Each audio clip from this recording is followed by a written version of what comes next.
Everybody good? All right, quickly about practice today. Not practicing Shaq Barrett, Ronald Jones, Jason Pierre-Paul, Rashard Robinson, Justin Watson.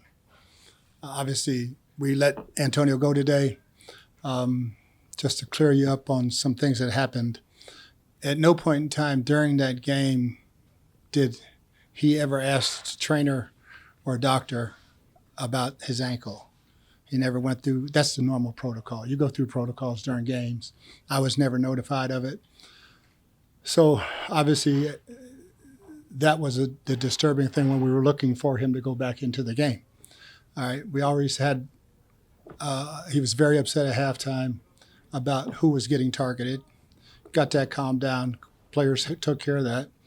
It started again on the sideline. We called for the personnel group that he had played in the entire game. He refused to go in the game. That's when I looked back and saw him basically wave off the coach. I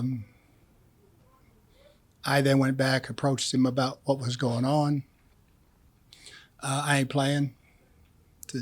What's going on? I ain't getting the ball. That's when I said, "You're done. Get the F out of here." And that's the end of it. And we're working on Carolina. That's the end of the story. And hopefully it ends today.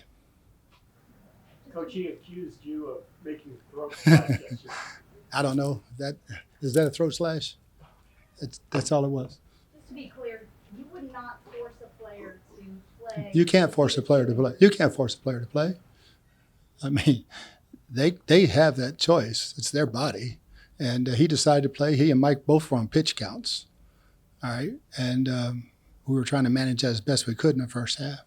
And have you communicated with him? Because he had posted some text messages that were purported to be between you guys about his ankle. Had you guys texted during the week at all about his ankle? I know you weren't actually physically here because you were.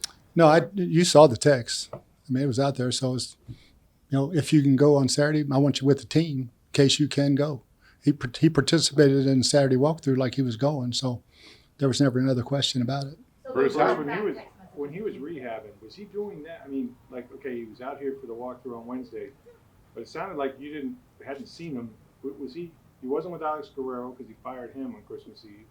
So was he doing his own thing with a trainer someplace else outside of the building? I wasn't in last week, but that would be normal.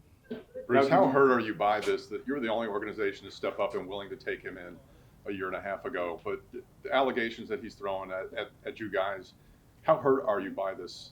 Yeah, I'm hurt, but I mean, I just still wish the best for him. Just get the help you need. In terms of not making a move these last 3 days, is that just you, the team, trying to avoid all this coming out in part of? It was just with the league and what you can do, what you can't do. I mean, that's all the lawyers and the league office, with Jason. So I don't have any part of that. What do you say to the team? Would you address the team with? Our team is great. Our team knows the truth. They know what happened. Our guys are fine. They're ready to play Carolina. So those text messages, though, were in fact between you guys. Those weren't altered or doctored or anything like that. Those were the text messages. You talk about the one with the little heart on? Yeah. Yeah, that was me. Bruce, when he came back from the suspension, was he different? Did he feel like he didn't get the support, or that the relationship had changed at all? Or? No, I never got that feeling. I saw him here in the building, told him he was not going to be released. That we're going to stand by him, and everything was good. Everything was great until the third quarter. You're saying that in the locker room he did need to be calmed down about targets, because I know he had said that it wasn't about targets. The players know the truth. You just heard what I said. Did he come at you? There's reports he had to be restrained. No, I think people back there in those box seats videoed it. I mean, it's like, what's going on? And get out of here. Did you find out if anybody went after him to try to calm him in the locker room once he left the field, or at that point was he no longer a concern? I don't know who would have been in the locker room to do that. I mean, the guys on the sideline all tried. They tried the whole halftime and third quarter. Bruce, how surprised are you by this? I mean, you for a while you were saying he's been a model citizen since he got here, and then all of a sudden it unraveled. Are you surprised that? Yeah, I was, the way that it was going. Did you have any reason during the week to believe that he wasn't okay with things, that he was upset about something happening again? I know you weren't physically here, but I know you were still very plugged in with what was going on. Never, nothing. He was, like I said, he was great the whole first half. Do you feel that? Last question. Do you feel that him not getting his incentives guarantee may have ticked him off in any way? They never were, so I don't know why.